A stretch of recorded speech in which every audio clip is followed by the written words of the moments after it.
사람들은 잘생긴 사람도 있고 못생긴 사람도 있습니다만은 잘생겼다고 해서 다 아름다운 것은 아닙니다. 또 못생겼다고 해서 아름답지 못한 것도 아닙니다. 좀 못생겼어도 아주 아름다운 그런 모습으로 사는 사람이 있어요. 그런 사람이 누군 줄 압니까? 은혜 받은 사람이에요.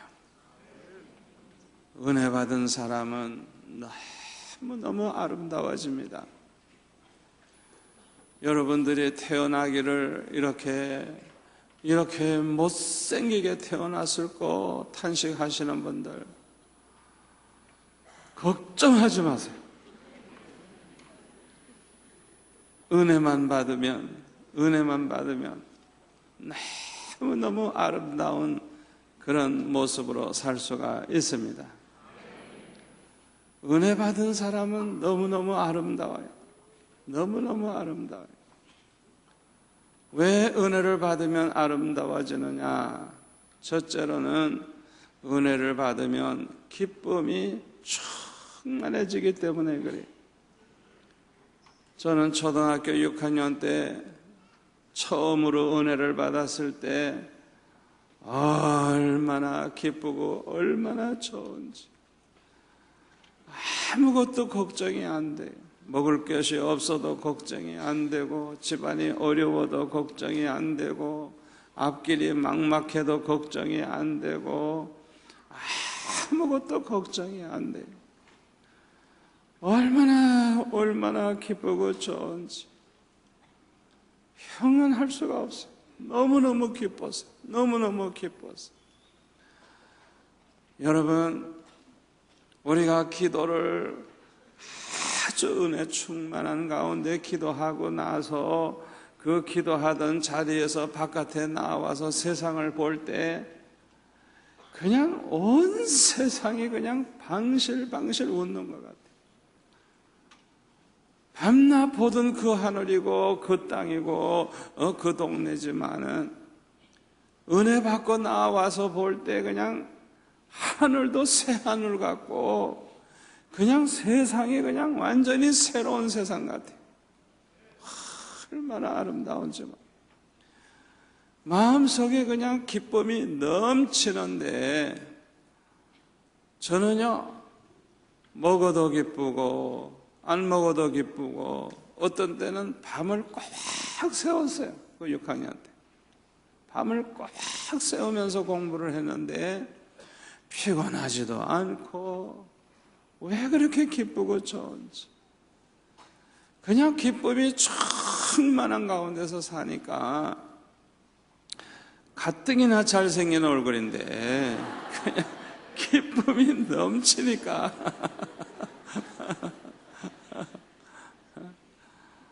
얼마나 저를 보는 사람들마다 그냥 그렇게 그냥 기뻐하고 좋아하고. 제가 우리 집 동네에 있는 조그만 가게, 옛날에는 다 어려우니까 뭐 가게가 조그맣고 아이들이 가서 사 먹을 것도 별로 없었어요. 예? 사탕도 그냥 이만한 숟갈 사탕 그냥 뭐 겉에 그냥 그 설탕 덩어리가 더덕 붙어 있는. 연세 많은 분들이나 알지 젊은 사람들은 뭐 보지도 못했을 거예요. 그런 걸 사 먹었는데요, 제가 그냥 그렇게 기쁨이 넘치는 그 모습으로 그렇게 충만할 그때인데, 그래서 그 가게에 가서 제가 그 사탕을 좀 사 먹으려고 갔더니 그 주인집 아가씨가 말이죠, 그냥 막 더 주는 거예요. 그냥 막 더 주는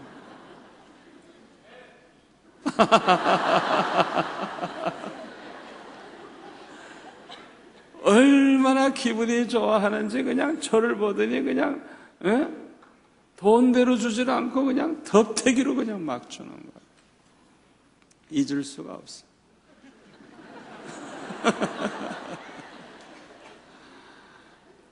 학교 선생님도 저를 만나면, 특히 여자 선생님들은 저를 만나면 그냥 지나가질 못해. 저한테 와서 어쩌면 그리고 코도 만져보고 얼굴 만져보고 어쩌면 참 그때 은혜 받고 나서 얼마나 기쁜지.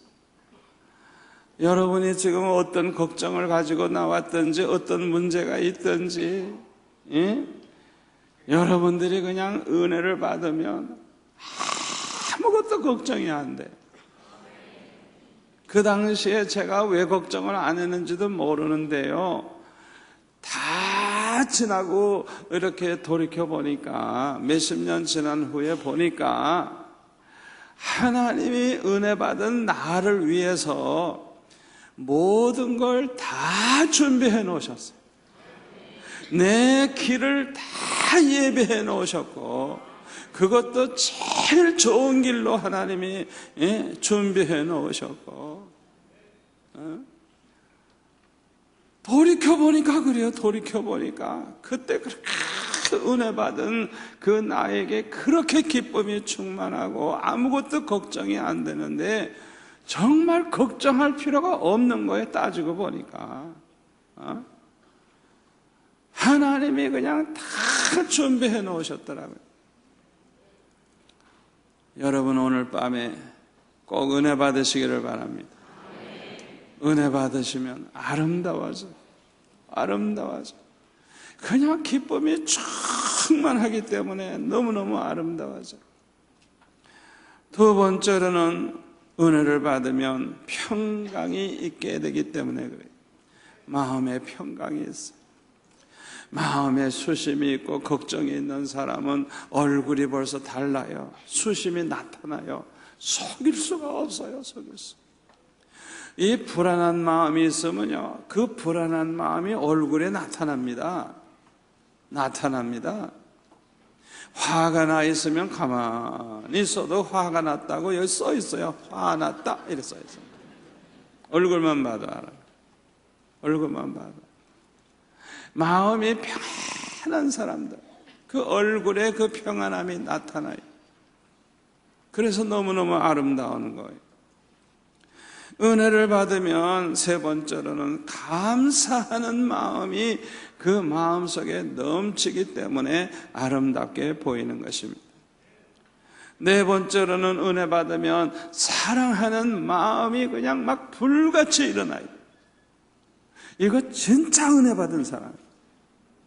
성령은 사랑의 하나님, 사랑의 영이시기 때문에 여러분 꼭 명심하세요. 은혜 받으면 사랑이 많아져. 옛날에는 그냥 남을 시기하고 질투하고 욕잘하고 싸움잘하고 그냥 미워하고 그냥 밤낮 그러던 사람이, 은혜 받고 나더니 얼마나 사랑이 많은지, 얼마나 사람이 너그러운지, 얼마나 마음이 넓어지는지. 제가 은혜를 받아서 은혜를 충만하게 받고 나서 보니까요, 그렇게 예뻐요. 그냥 미운 사람이 없어요. 너무너무 예뻐요. 그러니까 은혜를 받으면 받을수록 그냥 사랑하는 마음이 생기니까요. 제가 점잖은 사람이거든요. 그래서 절제를 잘하는 사람인데도요, 그냥 너무너무 사랑하는 마음이 생기면 그냥 가서 그냥 안아주고 싶어요. 그걸 참느라고 아주 죽어나요. 너무 그냥 사랑하는 마음이 생겨. 절제를 하지 않으면 큰일 나요.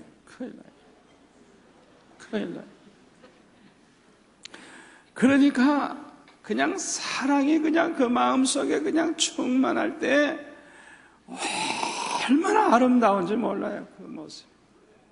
그 사랑이 충만한 마음으로 그렇게 마주보고 보세요. 그 얼굴이 얼마나 아름다운지 몰라요. 너무너무 아름다운. 여러분 그거 아셔야 돼요. 부부지간에도 서로 사랑할 때, 사랑하는 마음으로 그냥 만족할 때 그 얼굴을 보면요, 그거 사진 찍어놓으면 참 좋겠는데, 그 얼굴이 그냥 사랑으로 만족할 때 얼마나 그 얼굴이 아름답고 그냥 행복감이 넘치는지 몰라요. 은혜 받으면 아름다울 수밖에 없어요. 아멘. 은혜를 받으면 왜 아름다워지느냐? 행복해지기 때문에 그래요. 은혜 받으면 행복자가 됩니다. 아멘. 은혜를 받으면 주를 위해서 살고 싶어 하기 때문에, 주님을 위해서 살고자 하는 그런 사람, 그냥 그 얼굴이 얼마나 아름다운지 몰라. 은혜를 받으면 주님을 위해서 그냥 바치고 싶은 마음, 주님을 위해서는 목숨이라도 바치려는 그런 마음, 이야, 그런 사람들에게는 두려움도 없어요. 그냥 목숨이라도 주를 위해 바치겠다고 하는 사람들, 예? 그들의 그 모습은 너무너무 아름다운 것입니다. 이런 사람들이 알곡신자가 됩니다. 이런 사람들이 하나님의 일꾼이 됩니다. 이런 사람이 되는 것이 저와 여러분의 목표입니다. 오늘 이 자리에 나오신 여러분들은 한 번도 빠짐없이 다 이런 사람이 되시기를 축원합니다. 하나님께서는 이런 사람들을 아주 귀하게 쓰시고 이런 사람들을 통해서 영광을 받으십니다. 그런데 성경에 보니까 우리 하나님은요, 고난 중에 많은 사람을 부르시는 것을 알 수가 있습니다. 아마 여러분 중에도 고난 중에 전도받고 예수 믿게 된 사람들이 많이 있을 것입니다. 우리 교회 권사님 중에 한 분은 남편이 예수를 안 믿어요. 아무리 전도해도 안 믿어요. 안 믿는 것뿐만 아니라 예수 믿는 부인을 그냥 학대를 하고 두들겨 패고 오히려 예수 못 믿게 해요. 그러니까 전도하기가 얼마나 어려워요. 아주 강팍해요. 남편이 아주 그냥 목사님들을 얼마나 깔보는지 몰라요. 그런데 그분이 암에 걸려가지고 죽느냐 사느냐 이 기로에 빠져가지고 완전히 그냥 자존심도 다 없어지고 그 교만한 것도 다 없어지고 큰 소리 치는 것도 다 없어지고 죽어가는 그런 주제에 무슨 큰 소리 칠 게 있어. 그러니까 권사님이 여보 목사님 한번 청해서 기도 받으십시다. 옛날 같으면 무슨 소리야! 그리고 막 야단칠 텐데 그럽시다. 그래가지고 목사님이 와서 예배드리고 기도해 줬는데요, 이 암이 더 진행이 되질 않고 멈춰버린 거예요. 그래가지고 그냥 죽지 않고 완전히 건강하진 않지만은 회복이 돼가지고 그냥 얼마나 교회 열심히 나가고 얼마나 봉사를 잘하고 그냥 주의 종들 대접 잘하고 얼마나 겸손해졌는지 그냥 애기 같아. 옛날에 그 당당하고 그렇게 아주 건방지던 게 다 없어졌어. 얼마나 온유하고 겸손하고 주의 종들을 꼭 예수님 대하듯이 하고 얼마나 대접 잘하고 사랑하고 교회에서 필요하다 그러면 그냥 다 그냥 해주고 돈이 많으니까 얼마나 그냥 늦게 예수 믿었지만은 먼저 믿은 사람보다 더 주를 위해서 살고 더 좋은 일 많이 했어요. 우리 하나님께서는 이렇게 고난 중에 예수 믿게 만드시는 그런 하나님의 섭리가 있는 것입니다. 고난은 사람의 마음을 낮아지게 만듭니다. 고난을 통해서 이 돌덩어리 같은 그 마음이 부서지게 만듭니다. 아멘. 고난을 통해서 우리의 마음이 부드러워지는 것입니다. 이 고난을 통해서 우리의 심령이 가난해지는 것입니다. 그러므로 예수 믿기가 가장 좋은 기회가 되는 거예요. 예수님 영접하기가 가장 좋은 기회가 되는 거예요. 이 고난이 있을 때가 기회입니다. 아멘. 야고보서 2장 5절에 보면은 내 사랑하는 형제들아 들을지어다. 하나님이 세상에서 가난한 자를 택하사 믿음에 부요하게 하시고 또 자기를 사랑하는 자들에게 약속하신 나라를 상속으로 받게 하지 아니하셨느냐. 세상에서 가난한 자들을 택하사 가난한 자들을 부르시는 하나님. 아멘. 이 세상에서 너무너무 가난해가지고 고생하는 그런 사람들을 택하시고 그런 사람들을 부르시고 그런 사람들을 쓰시는 하나님. 아멘. 이스라엘 백성들이 애굽에서 고난당할 때 하나님께서는 모세를 보내셔가지고 그들을 구원해 내셨어요. 하나님은 이렇게 고난 중에 많은 사람들을 부르시는 것입니다. 그리고 우리 하나님은 고난 중에 기도하게 하십니다. 평안할 때 기도하지 않던 사람들도요, 고난이 오면 기도하게 되는 것을 볼 수가 있어요. 사사기에 보면은 이스라엘 백성들이 얼마나 믿음이 없는지 몰라. 그냥 툭 하면 우상숭배해. 툭 하면 하나님 저버리고 다 우상숭배를 해요. 그러니까 하나님께서 그 원수들이 쳐들어와 가지고 식량도 다 뺏어가고 막 노예로 끌고 가고 죽이고 하니까 너무 고통이 심하고 너무너무 고난이 많으니까 믿음이 없던 그 이스라엘 백성들이 하나님 앞에 부르짖기 시작하는 거예요. 그러면 하나님께서 그들의 부르짖음을 들으시고 사사를 보내가지고 나라를 위기에서 건지시는 걸 볼 수가 있어요. 이렇게 고난을 통해서 기도하게 만드시는 것입니다. 야고보서 5장 13절에 보면 너희 중에 고난당하는 자가 있느냐? 그는 기도할 것이요. 즐거워하는 자가 있느냐? 그는 찬송할지니라. 너희 중에 고난당하는 자가 있느냐? 뭘 하라고요? 기도할 것이요. 기도할 것이요. 따라서 합시다. 고난은 기도하라는 사인이다. 고난은 기도하라고 하는 사인이에요.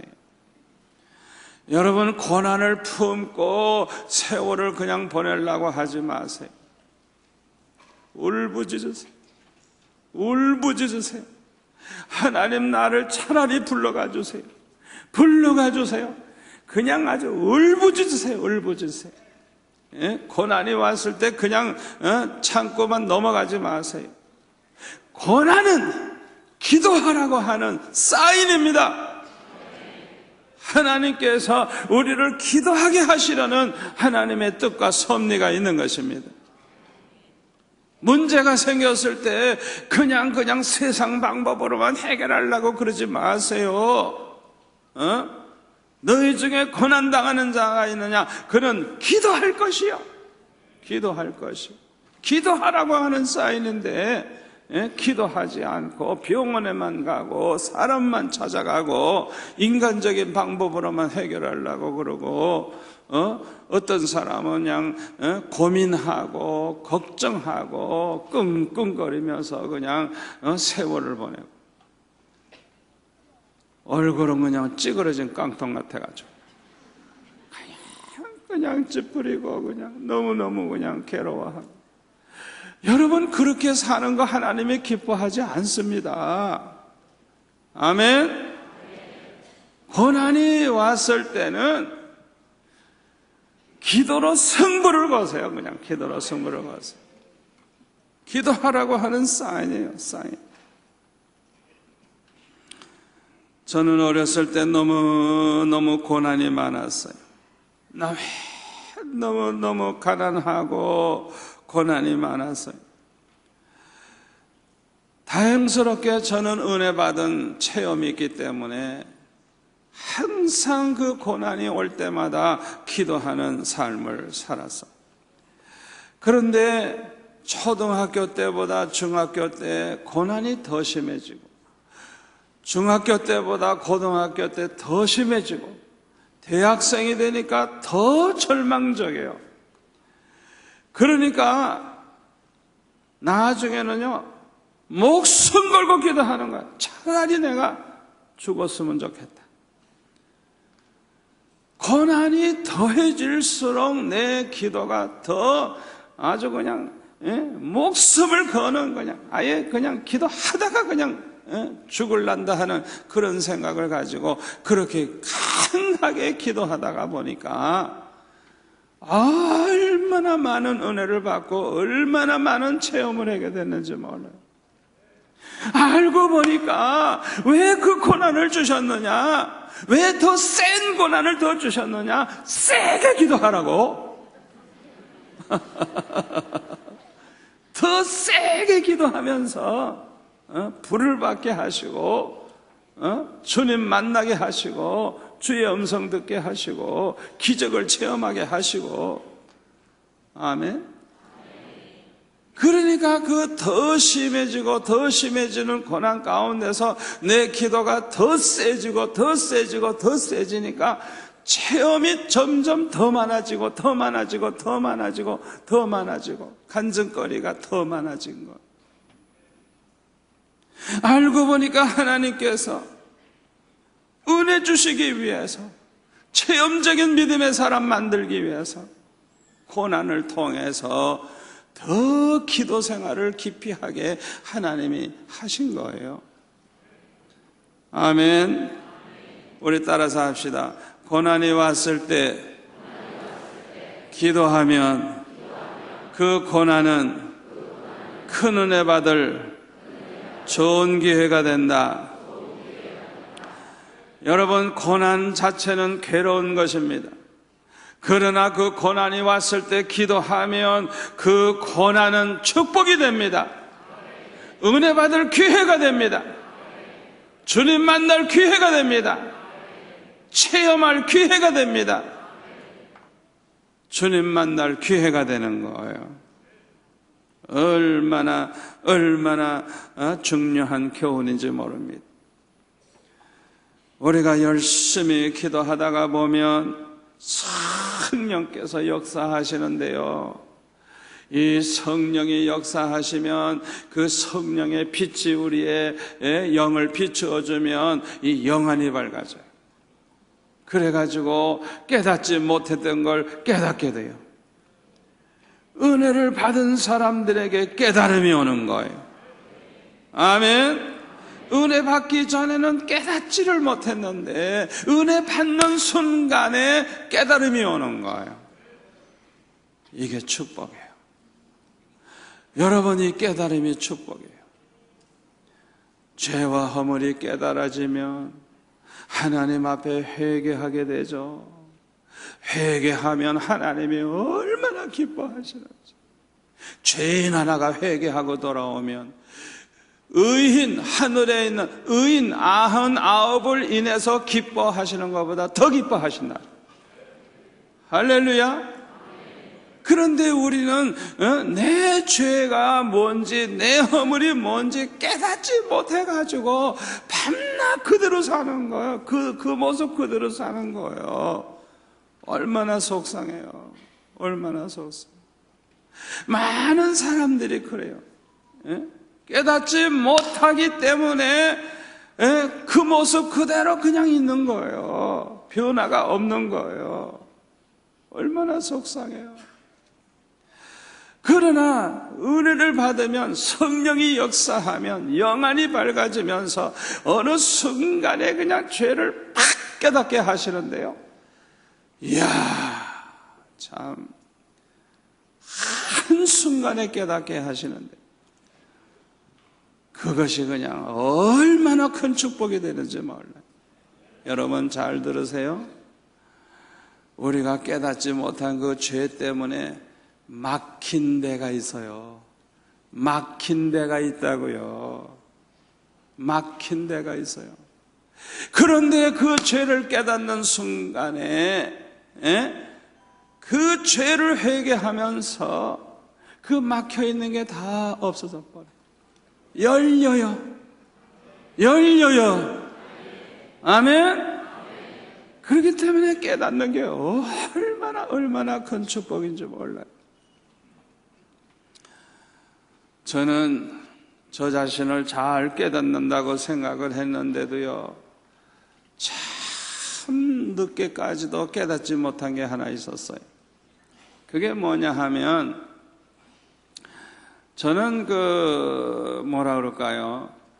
어렸을 때부터 이렇게 학교에서 이제 반장도 하고 우등상 타고 밤낮 이제 학교에서 이제 그렇게 하다가 보니까 그 어렸을 때부터 나도 모르는 사이에 뭔가 아주 나는 특별한 사람으로 이렇게 생각하는 그런 교만한 게 내 안에 있었어요. 그리고 또 제일 좋은 중학교를 가니까 그러니까 뭐 그냥 동네 사람들이 나만 지나가면 저 학생 간다, 저 학생 간다 이러고 말이죠. 그러니까 얼마나 교만해지기 쉬워요. 그러니까 하나님께서 저를 가난하게 하시고 어려운 고난을 많이 주셔가지고 그냥 묵사발을 만드는 거예요. 그 교만의 코를 납작하게 하려고. 그러니까 저는 그냥 겸손하려고 노력을 많이 하죠. 그냥 어려운 형편이니까 하나님 앞에 울부짖으면서 기도 많이 하고 그렇게 애를 썼어요. 그런데 중학교 3학년 때인가 중등부 담당 지사님한테 제가 물어봤어요. 지사님, 애들이 나보고 교만하다 그러는데 제가 교만해요? 그러고 물어봤더니 교만하지.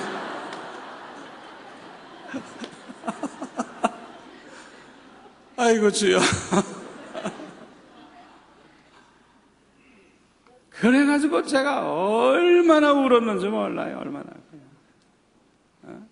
나는 교만하지 않은 줄 알았는데 나를 사랑하는 그 중등부 담당 지사님이 너 좀 교만하지 그러시는 말씀 듣고 그냥 얼마나 울었는지 몰라요. 너무너무 괴로웠어요. 그러니까 저는 그냥 어떻게 해서든지 겸손해 보려고 노력을 하고 그랬어요. 신학교 가서도요, 신학교 딱 갔더니 저는 이 대학교 공부할 때도 이미 나는 목사 될 사람이니까 아예 그냥 원서로 그냥 영어, 독일어 원서로 그냥 공부를 하면서 뭐 헬라어, 히브리어도 공부하고 라틴어도 하고 뭐 그냥 교회사도 그냥 영문으로 된 원서 가지고 공부 다 하고 대학교 때부터 우선 그냥 저는 그냥 신학교 갈 준비를 단단히 했어요. 그러니까 신학교 딱 가서 보니까요 성경학교 수준이에요. 제가 배울 게 하나도 없어요.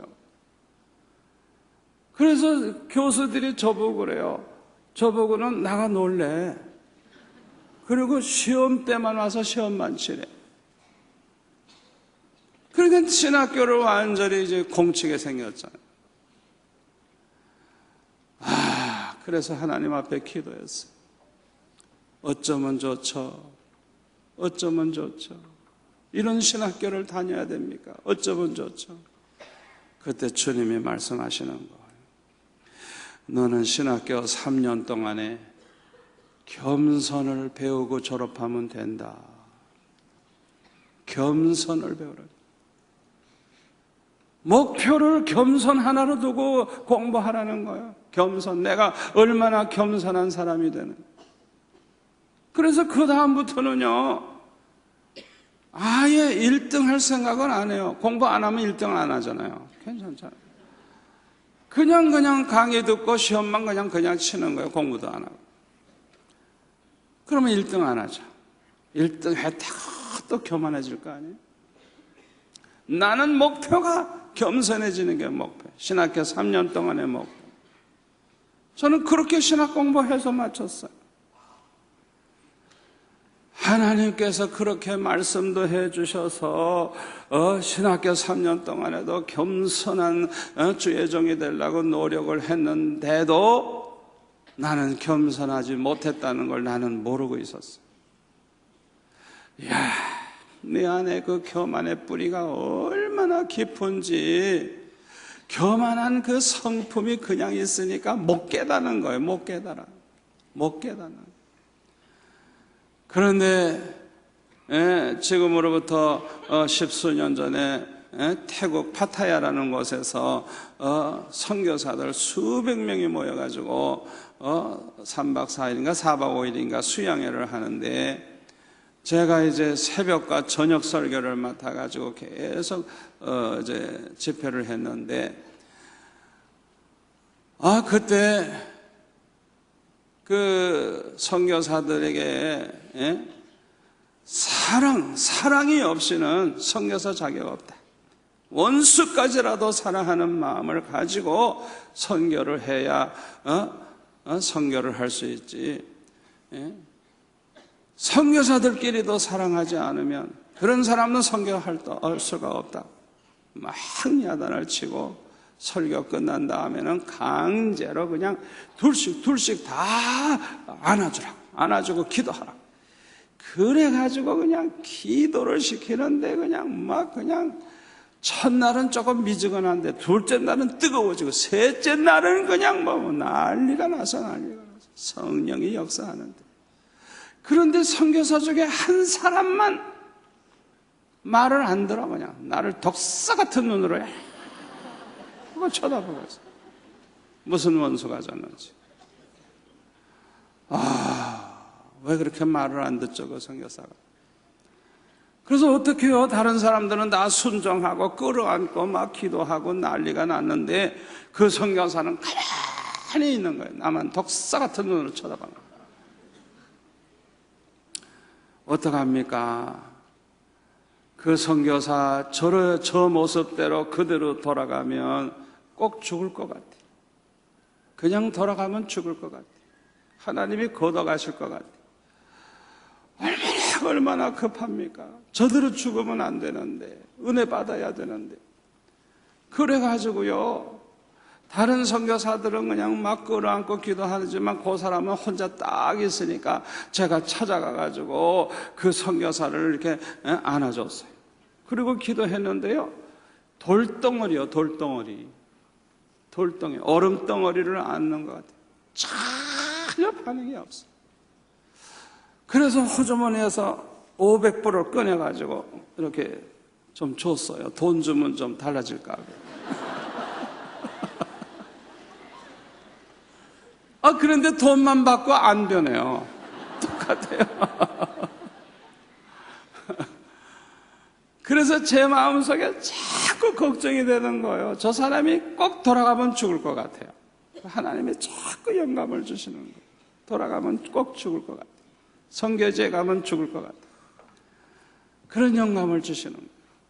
그래서 제가 숙소에 딱 돌아와가지고 그 선교사를 위해서 특별 기도를 하는 거예요. 특별. 아버지, 그 선교사는 좀 살려주세요. 그 선교사를 살려주세요. 그 선교사의 마음을 좀 녹여주세요. 그냥 그 선교사를 위해서 기도하기 시작을 하는데 그 순간에 그냥 마치 그냥 그 번개불이 반짝하듯이 그냥 한순간에 그냥 내 어두운 영을 그냥 이렇게 빛으로 이렇게 밝혀주시는 순간에 나의 그 교만의 뿌리가 그냥 쫙 그냥 교만한 걸 그냥 보여주시는데요. 어렸을 때부터 내가 어떻게 교만한가를 보여주시는데, 설명을 하려면 1시간도 더 걸려야 될 일을 그냥 1초도 안 걸리는 그냥 한순간에 그냥 빛이 확 비치면서 그냥 그 교만의 뿌리를 다 알게 하시는 거예요. 이야, 그래서 제가 그 자리에서 여보 내가 100만 불짜리 하나 깨달았어 하면서 제가 그냥 어렸을 때부터 그냥 어떻게 교만했는가를 제가 깨닫고 하나님 앞에 회개하기 시작을 했어요. 이야, 놀라운 사실을 깨닫게 하시는데요. 학교에서도 그렇고 교회에서도 그렇고 어렸을 때도 그렇고 보면요, 나같이 좋은 사람을 다 좋아하질 않아. 괜히 시기하고 질투하고 미워하는 사람들이 있어가지고 저 사람들은 저건 아주 못된 인간이다 그렇게 생각했는데, 그것이 나의 교만 때문이라는 걸 깨닫게 하시는 거예요. 교만. 그러니까 제가 어떤 교만이 있었느냐 하면 사람을 평가하는 교만이 있어요. 내가 마치 신과 같은 존재처럼 사람을 점수를 매기는 거예요. 판단을 하는 거예요. 저거는 50점짜리구나. 저거는 30점짜리구나. 저건 70점 되겠는데? 80점 되겠는데? 나도 모르는 사이에 이렇게 사람을 보면은 평가를 해요. 그러니까 좋게 평가를 한 사람은 내가 그 사람을 굉장히 존경하고 좋아하는 마음으로 보니까 그 사람이 날 좋아할 수밖에 없죠. 내가 왜냐하면 그 사람을 사랑하고 좋아하니까 내 얼굴에서도 그 사인이 나타나니까 그 사람이 날 좋아하잖아요. 그런데 내가 평가를 30점 한 사람은 아이고 인간이 왜 저 모양이지? 아이고 목사가 돼가지고 왜 저 모양이지? 아이고 장로가 돼가지고 왜 저 모양이지? 평가를 아주 나쁘게 한 사람들은 그 사람이 내 얼굴을 볼 때 내 얼굴에서 그 사람을 안 좋게 보는 내 마음이 얼굴에 나타나는 거예요. 나는 그걸 몰랐어요. 그러니까 그 사람은 저만 보면 이상하게 거부감이 생겨요. 왜? 내가 안 좋아하니까. 말은 안 하는데도 얼굴에 그게 나타나는 거예요. 이 마음의 모든 그 모습이 얼굴에 나타나게 돼 있어요. 속일 수가 없어요. 여러분 중에 누가 날 싫어하는지 내가 다 알아요. 얼굴 보면 금방 보면 안다고요. 누가 삐졌는지 다 알아요. 자수하세요. 자수하라고. 얼굴 딱 보면 알아요. 야, 그러니까 네 책임이다. 네 책. 네가 교만해가지고 건방지게 사람을 판단하고 말이죠. 예? 그러니까 그 사람이 너를 미워할 수밖에 없다. 그냥 너를 비난하고 미워한 모든 책임은 너에게 있다. 네가 교만하기 때문에. 네가 무슨 자격이 있다고 사람을 판단하고 그러느냐. 야, 그래가지고요. 제가 수지 맞았어요. 그날 이후로, 그 이후로 내 이 마음 관리를 참 잘해야 돼요. 아멘. 그 다음부터 하나님이 그냥 저를 그냥 얼마나 축복하시는지. 하여튼 목회에도 축복을 하시고 대인관계도 얼마나 좋아지는지 그냥 너무너무 좋아지고. 아멘. 제가 한번 미국에서 이제 많은 목사님들 모시고 세미나를 하는데, 그전에는 안 그랬어요. 그전에는 목회는 이렇게 해야 된다.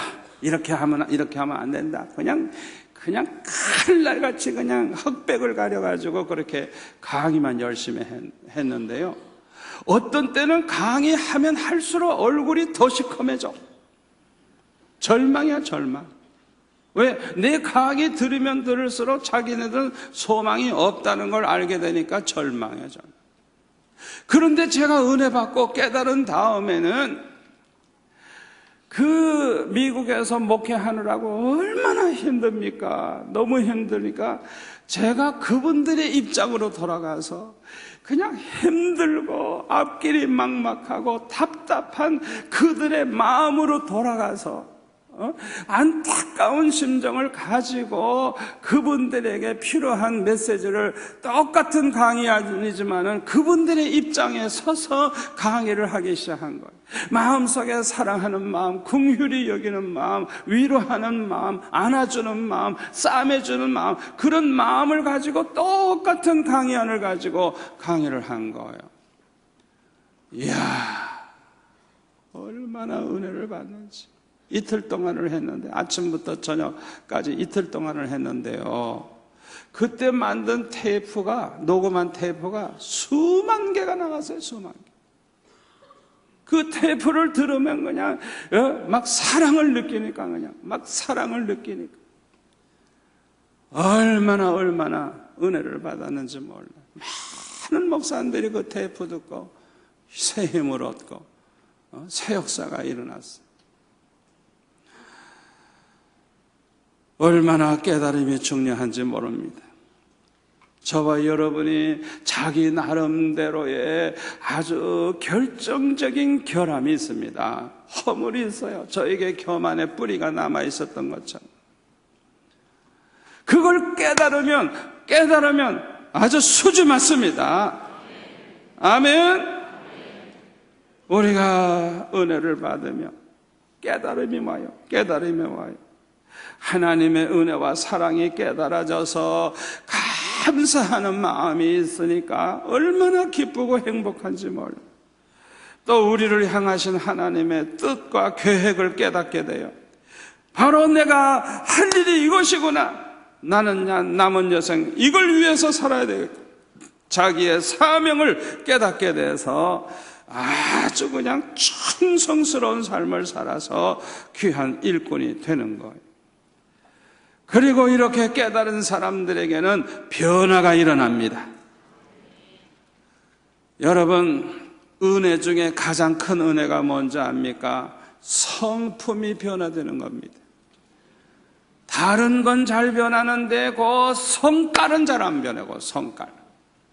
여러분들이 하여튼 어느 순간에 은혜 받아가지고 이 성품의 변화가 왔다 그러면 그 사람은 정말 큰 은혜 받은 사람들입니다. 정말 큰 은혜 받은 사람. 옛날에는 성질이 그냥 칼 같고 그냥 날카롭고 그냥 성질이 못됐던 사람이 이 성품의 변화가 왔어. 이게 제일 큰 은혜, 제일 큰 은혜. 아멘. 한국 교회의 제일 큰 문제가 뭔지 알아요? 변화가 안 되는 거예요. 예수 믿은 지 오래된 사람일수록 변화가 안 되는 거예요. 더 강팍해지고 더 완악해지고 더 사나워져 가지고요, 교회 나온 지 오래됐으니까 집사 되고 안수집사 되고 장로 되고 그랬는데 교회의 지도자인데 성질은 더 나빠지고 변화가 안 되는 거예요. 그 사람은 죽는 길 외에는 길이 없어. 빨리 천국 가는 수밖에 없어. 그러니 얼마나 문제예요. 그 사람이 죽기 전에는 교회가 안 되니까. 보통 문제가 아니에요. 제가 목회를 하면서 보니까요, 이 변화되는 거, 성품이 변화되는 거, 마귀의 성품을 가진 사람이 예수님의 성품으로 변화되는 거, 이것처럼 큰 은혜가 없어요. 아멘. 우리 교회가 이렇게 은혜롭고 축복받은 이유가 뭐냐? 성품이 변화가 되는 거예요. 하여튼 우리 수영로교회에 나온 사람들은 거의가 다 변하는 거예요. 얼마나 아름답게 변하는지 몰라요. 아멘. 그러니까 우리 교회는 아주 은혜 중에도 제일 큰 은혜가 그냥 넘치는 거예요. 그냥 우리 교회 나왔다 그러면 변하는 거예요. 막 변하는 거예요. 얼마나 감사한지 몰라요. 성품이 변화되면요, 생각하는 것도 달라지고 말하는 것도 달라지고 행동도 달라지고, 그래서 은혜를 받을수록 예수님의 성품을 담게 되고 은혜 받을수록 하나님을 뜨겁게 사랑하게 돼서 무엇을 먹든지 마시든지 무엇을 하든지 하나님의 영광을 위해서 사는 사람이 됩니다. 이런 사람은 하나님의 마음에 합한 사람이 되어서 하나님의 뜻을 이루는 데 쓰임받게 됩니다. 하나님께서는 이런 사람들과 함께 해주시고 능력을 부어주십니다. 그래서 이런 사람들은 경건의 능력이 있어요. 믿음의 능력이 있어요. 기도의 능력이 있어요. 전도의 능력이 있어요. 아멘. 이런 사람들이 하나님께 영광을 돌리게 되는 것입니다. 우리 하나님께서는요, 고난 중에 우리를 하나님의 걸작품으로 만드십니다. 하나님은 위대한 조각가와 같아요.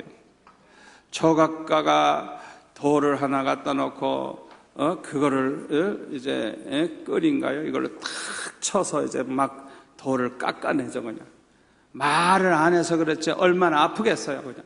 그냥 돌을 깎아내니까 그냥 아야야야 아야야야 아야야 그러더니 말을 안 해서 그렇지 아파도 할 수 없어.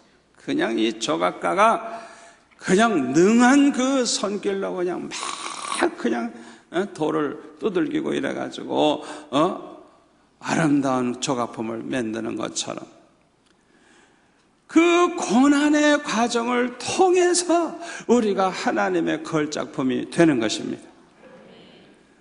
그래서 시편 50편 15절에 보면 환난 날에 나를 부르라 내가 너를 건지리니 네가 나를 영화롭게 하리로다.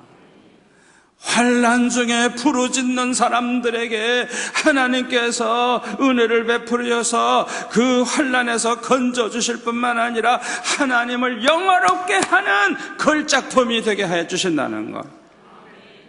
아멘.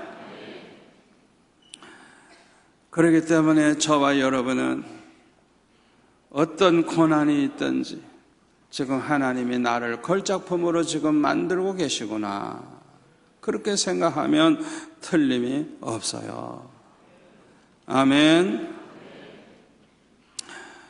저는요, 그 고난 가운데서 하나님의 기도를 많이 하게 하시고, 기도하다가 보니까 은혜 받게 하시고, 기도하다 보니까 주의 음성을 듣게 하시고, 기도하다가 보니까 문제가 해결되고, 그런 경험을 많이 하게 하셨어요. 고난이 아니었다면 내가 그렇게 기도했겠어요? 너무너무 괴로우니까 막 목숨 걸고 기도하죠. 목숨 걸고 기도하다가 보니까 어떤 때는 그냥 성령의 불을 받게 되고 어떤 때는 주님이 말씀해 주시고 그런 체험을 하게 되는 거예요. 그러다 보니까 저는 어렸을 때부터 그런 경험을 하다가 보니까 문제만 있으면 응답 받을 때까지 기도하는 그런 습관이 생겼어요. 그건 좋은 습관이에요. 여러분 가운데 아직도 응답받은 경험이 없는 분이 계시다고 하면 오늘 밤에라도 내가 응답을 받고야 돌아가겠다고 생각하고 그냥 그 자리에서 그냥 아예 내가 응답받기 전에는 이 자리를 뜨지 않겠다 생각하고 결사적으로 한번 부르짖어 보세요. 몇 시간 동안 그냥 전심으로 기도해 보세요. 불이 임하든지 주님이 말씀해 주시든지 기적이 일어납니다. 그런데 그걸 못해요. 많은 사람들이 그걸 못해. 그렇게 한 번이라도 해보면 좋은데 한 번도 해본 적이 없는 거예요. 그게 참 문제예요. 문제. 응답 받을 때까지 한번 기도해보라. 저는 그렇게 기도하는 가운데 응답받은 간증이 얼마나 많은지 몰라요. 얼마나 많은지 몰라요. 그래서 언제나 문제가 생기면 꼭 막다른 골목에 이렇게 부딪히는 것과 같아요. 딱 앞길이 막히는 이런 문제가 딱 생기면 거기에서 결사적으로 기도하는 거예요. 해결될 때까지. 그러면 주님이 말씀해 주시든지 응답해 주시든지 기적이 일어나는 거예요. 그게 쌓이고 또 그런 일이 있고 또 그런 일이 있고 그런 일이 반복되고 반복되면서 내 마음속에는 믿음이 더 견고해지고 더 확실해지고 아주 그냥 어떤 일이 있어도 그냥 벌써 결과를 딱 내다볼 수 있는 그런 믿음이 생기니까 얼마나 감사한지 몰라요. 하나님의 은혜인 줄로 믿습니다. 간증거리가 많지만은 여러분들이 그 많은 간증을 들으려면 오늘 밤새워야 될 것 같아서 간증을 좀 줄입니다. 따라서 합시다. 고난의 때는 체험을 할 수 있는 좋은 기회다. 아멘. 고난의 때는 체험을 할 수 있는 좋은 기회예요. 여러분, 고난의 때를 고난의 때로만 보내지 마세요. 고난의 때를 은혜 받는 기회로 만드세요. 고난의 때를 주님 만나는 기회로 만드세요. 고난의 때를 주의 음성 듣는 기회로 만드세요. 고난의 때를 축복받는 기회로 만드세요. 히스기야를 보세요. 아수르 군사가 포위를 해가지고 항복하라고 계속 이제 위협하고 있을 때 성전에 들어가서 하나님 앞에 아수르 왕이 보낸 편지를 펼쳐놓고 보시옵소서 하나님 앞에 부르짖으면서 밤새도록 기도하고 그 다음날 아침에 일어나서 보니까 예루살렘 성을 포위하고 있던 18만 5천 명이 다 죽어 있었어요. 하나님이 그냥 신정 풀루보다 더 센 걸 보내가지고 그냥 그날 밤에 싹쓸이 해버렸어요. 여러분, 오늘날 무서운 전염병이 자꾸 도는 걸 우연으로 생각하지 마세요. 절대 주권을 가지신 하나님이 주장하신다는 걸 아시고 하나님을 바라보세요. 하나님을 의지하세요. 하나님께 기도하세요. 세상 사람들처럼 걱정하며 살지 마세요. 우리가 죽고 사는 것은 하나님의 손에 있어요. 아멘.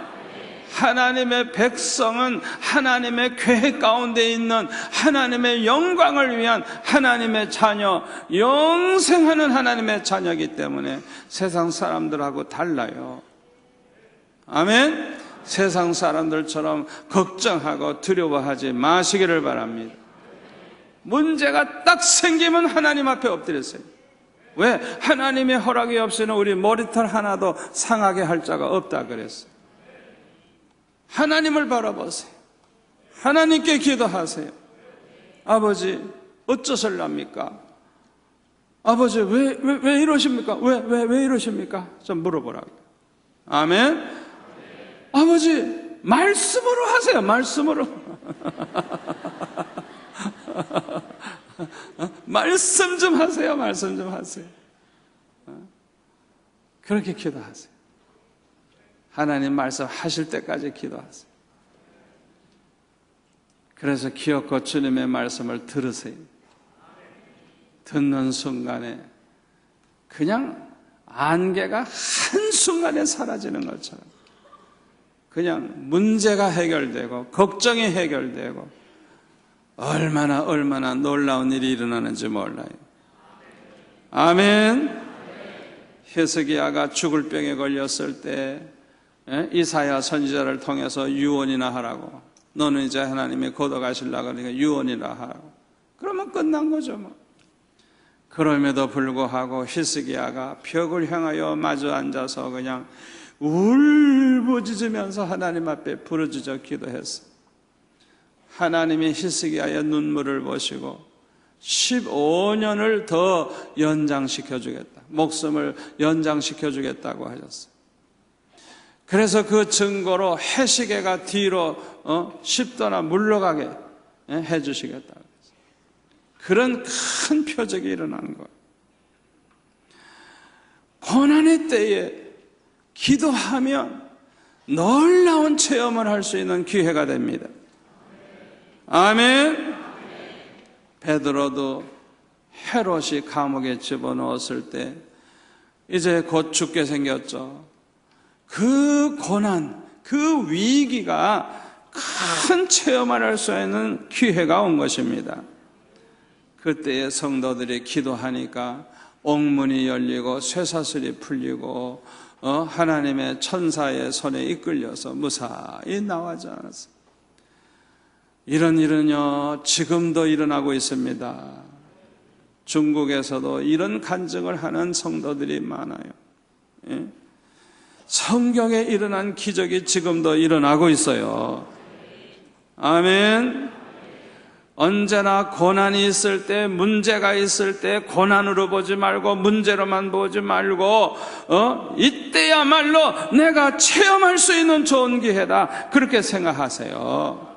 살아계신 하나님을 만나보는 기회, 체험할 수 있는 기회라고 그렇게 생각하시기를 바랍니다. 제가 고등학교 아마 1학년 때였던 것 같아요. 그래서 저는 이제 학비 걱정이 그때 없었는데, 동생이 이제 중학생인데 이제 내일까지 꼭 학비를 3개월씩 중학생 내잖아요. 그걸 갖다 내야 돼요. 그런데 돈이 어디 있어요? 그러니까 그냥 막 동생이 울어요. 그 우는 모습을 볼 때 얼마나 마음이 아파요. 그래서 저는 기도 많이 했어요. 그냥 성전에 가서 기도할 때마다 동생의 학비를 달라고 기도를 했는데, 이제 그 학교에서 공부를 마치고 집으로 갈 때 운동장 가운데로 이렇게 걸어서 가면서, 운동장이니까 뭐 앞에 부딪힐 게 없으니까 하늘을 쳐다보면서 아버지 주실 때가 됐는데요.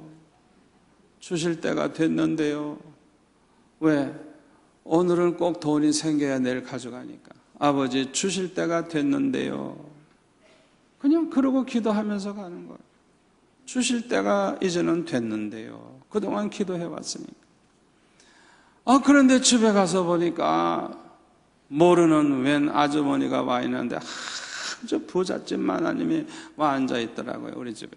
어떻게 오셨느냐고 그랬더니, 학생이 우리 집에 가서 우리 아들 하나 있는데 하루에 2시간씩 과외 공부를 좀 시켜달라는 거예요. 그래가지고 가가지고 2시간 공부하고 저녁을 차려주는데, 부잣집이니까 얼마나 잘 차렸는지 그 집 아들하고 둘이 앉아서 먹고 나오는데 봉투를 주는 거예요. 그래서 이게 뭡니까? 그랬더니 한 달 사례비래.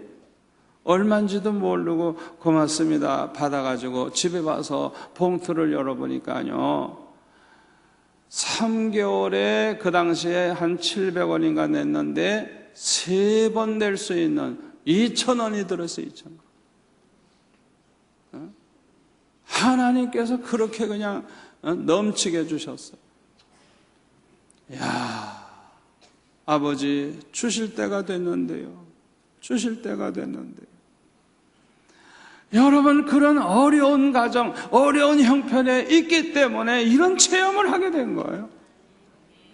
여러분이 어떤 어려움을 가지고 이 밤에 나왔는지 모르지만 하나님을 만날 기회입니다. 체험할 기회입니다.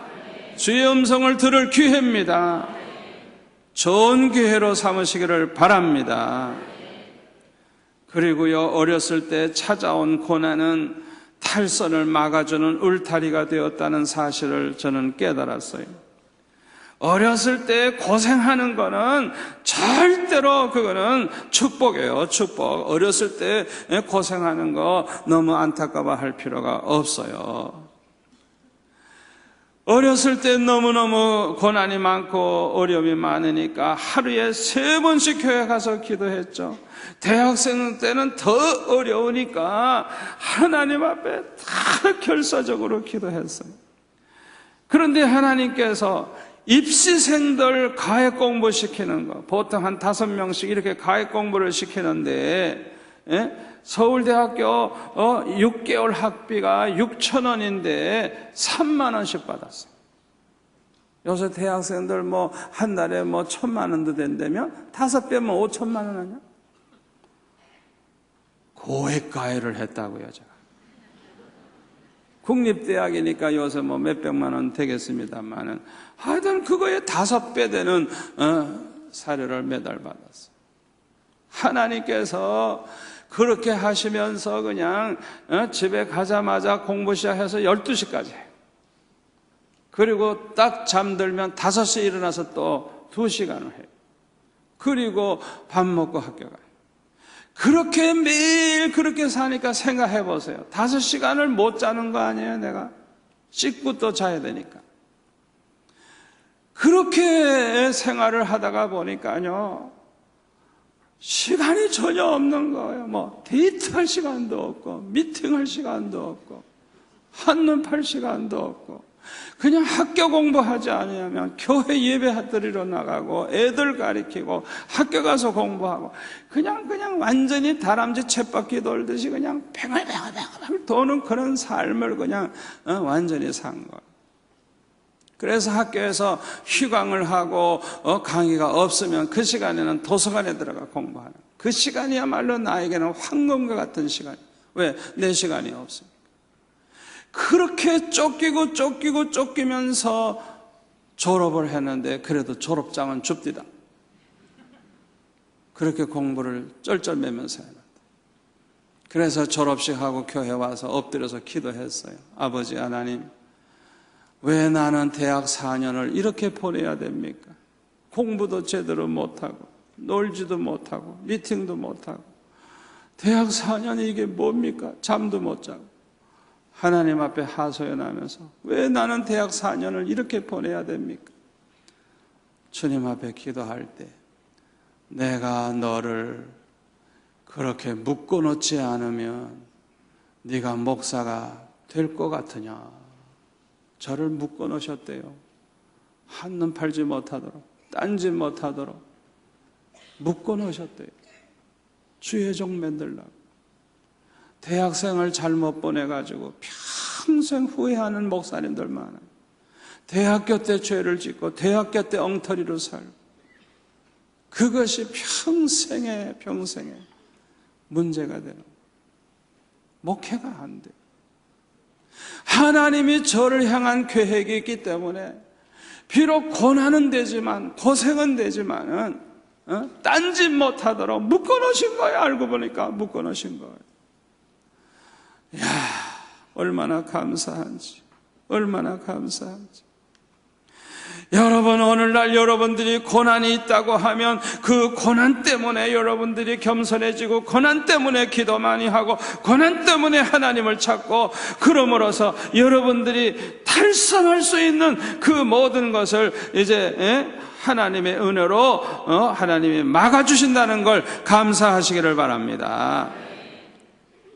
고난 때문에 더 깨어기도 하게 되고 고난 때문에 겸손해지고 고난 때문에 한눈 팔지 않게 되고 고난 때문에 더 거룩하여지고 고난 때문에 더 경건한 생활하게 되고 고난 때문에 하나님의 총으로 무장을 하게 되고 그래서 이사야 48장 10절에 보면 하나님께서 이사야에게 이렇게 말씀하십니다. 보라, 내가 너를 연단하였으나 은처럼 하지 아니하고 너를 고난의 풀무불에서 택하였노라.